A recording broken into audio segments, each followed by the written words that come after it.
It's been 1 year since John Tecklenburg became the mayor of Charleston. In this special edition of Quintin's Close-Ups, I speak exclusively with him and his wife, Sandy Tecklenburg, one-on-one. So here we sit inside your office, the mayor's office, at the Charleston City Hall here at 80 Broad Street in downtown Charleston. And I think the last time I saw you was Wednesday, when I was taking some intros for my interviews that I did with Tom Doyle and a couple other people. And I thought at the time, because as you know, the federal courthouse is right across the street. The verdict was really handed down for the convicted Emmanuel Amy shooter. Can you share with me and the Charlestonians, what was your reaction to that verdict? Well, first let me thank you for being here, and it's always a pleasure to be with you. Secondly, let me say that the whole trial was a reminder of the grace and strength and compassion and love of the families and the victims, the families of the victims and the survivors of the terrible tragedy. There certainly is a sense of justice being done, but nothing can bring back those who were murdered.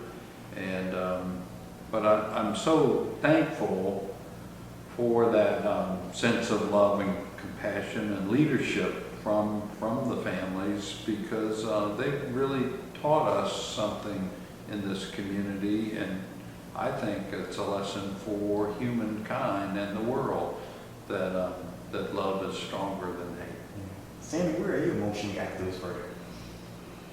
I sat in court most of the week with some of the families and watched, and it was hard. It was hard to see him. It was hard, but I think a lot of the the family members were torn on the verdict. A lot of them wanted to just have him spend his life in prison, which I would have liked that too, versus a death sentence.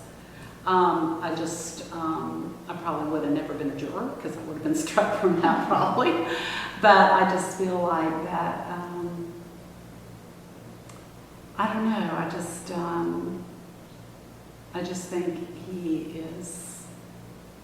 there's just something really wrong with him, and I just don't know. But we have our juror system. Right. That's what we have in America. Sure.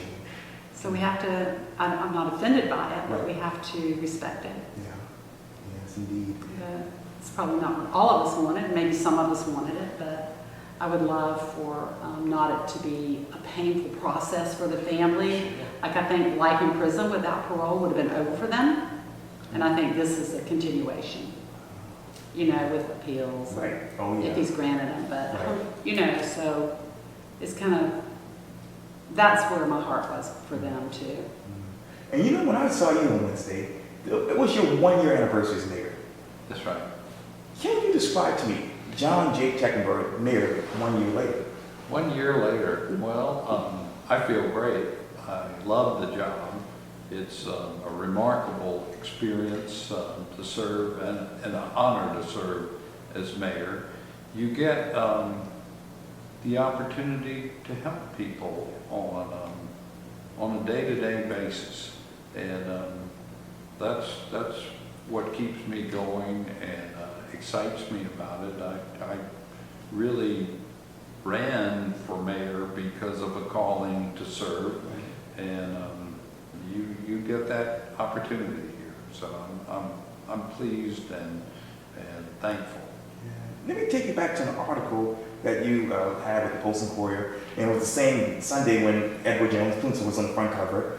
But you basically said this, that it reasonably went well. I think says a lot about the city itself and our city staff, and hopefully my ability to lead the charge to keep Charleston moving in a good direction.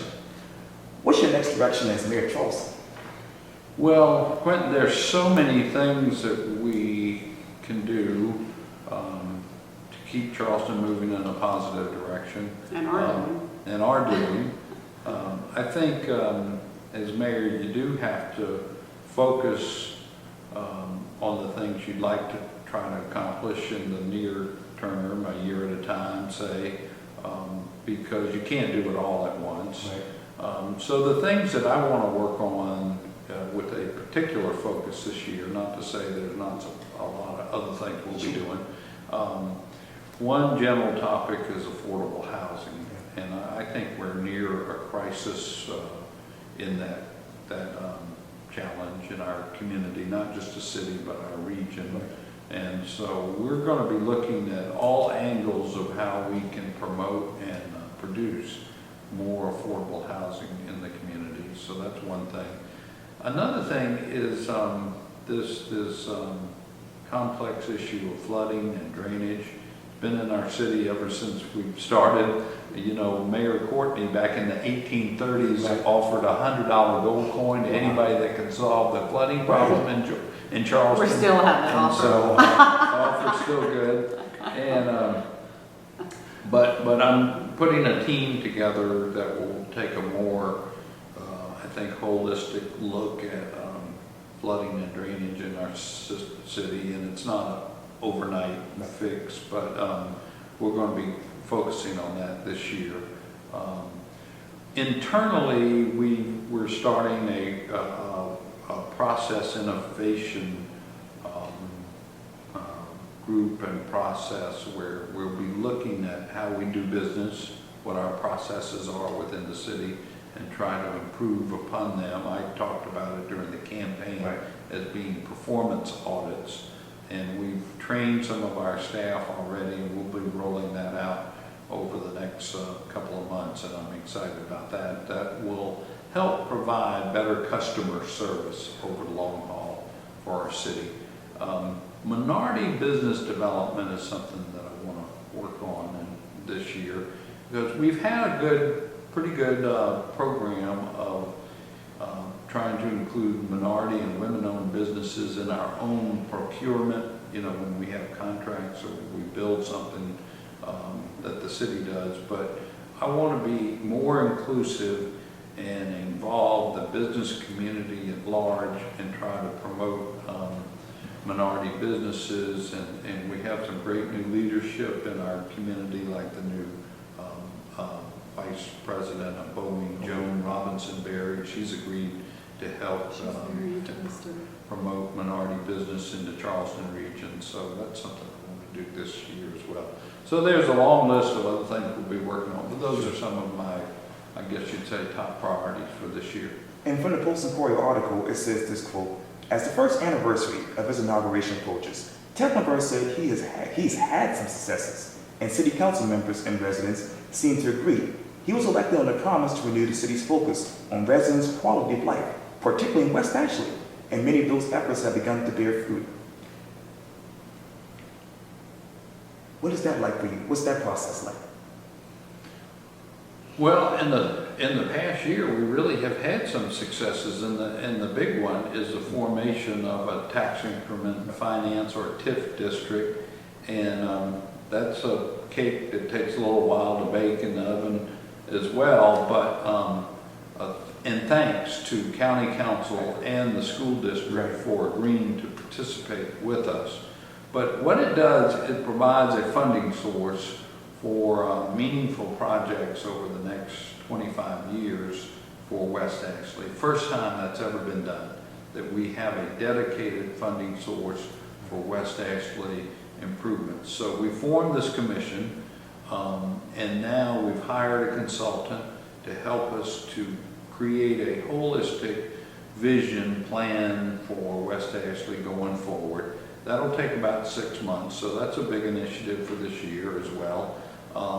And then we have this funding source set up, so once you do make a plan is great, but if you don't have any funds to help make those plans happen, they can just sit on the shelf. Right. So I'm excited that we've got the formation of a great plan plus a way to help make that happen over time. In the meantime, we were doing good things like creation of the West Ashley Farmers Market for the first time, and recruiting businesses like a hardware store that opened up, and Whole Foods is on the Greenway. going to be coming, and improvements to parks and the Greenway. And so I view a lot of good things happening in West Ashley. You just answered my second question because I wanted to know what were your other successes. So, yeah.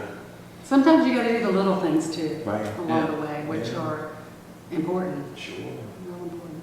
Also from the post-Corey, this says this, quote, but it wasn't always easy, and not all of his initiatives were successful.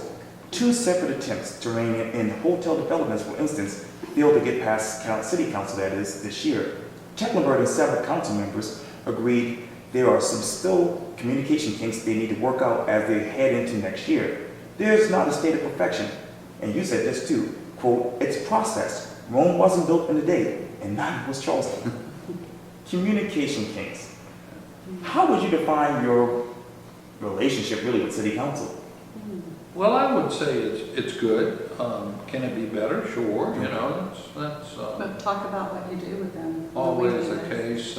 Every month I have an individual, private, one-on-one meeting with all my council members, and we try to keep a good dialogue going.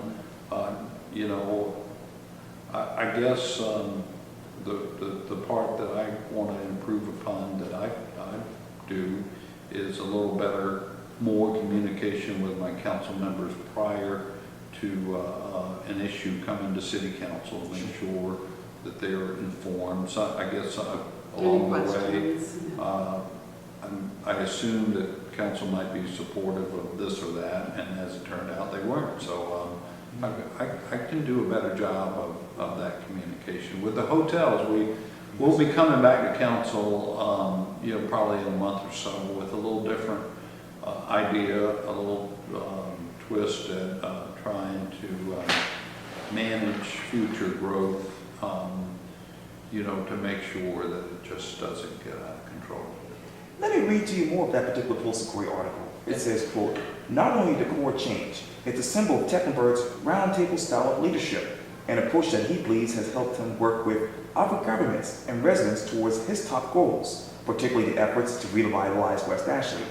The city's largest suburb is riddled with traffic, outdated shopping centers, and a relative lack of a cohesive community, that is. Raleigh started the economic redevelopment project during his last years in office, but Tecklenburg elevated it to a top priority in 2016. Let me think about this. What is the biggest difference between Mayor Riley's leadership and your leadership?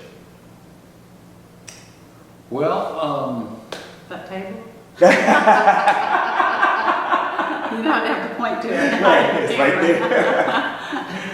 He did a terrific job Yes. as mayor, and I hope to follow in those footsteps and do a good job as well. But we're individuals, we have our own style, and you know, I play the piano a little bit, he didn't. I've got a table for us all to sit around, you know, so we have different styles, but I certainly respect greatly the job he did in service here. Let me return to 526. As you know, it has been highs and lows with that particular issue. Right. Charleston County Chairman, former Charleston County Chairman, Elliot Sunday is no longer the helm. Of course, you have Vic Rawl as chairman.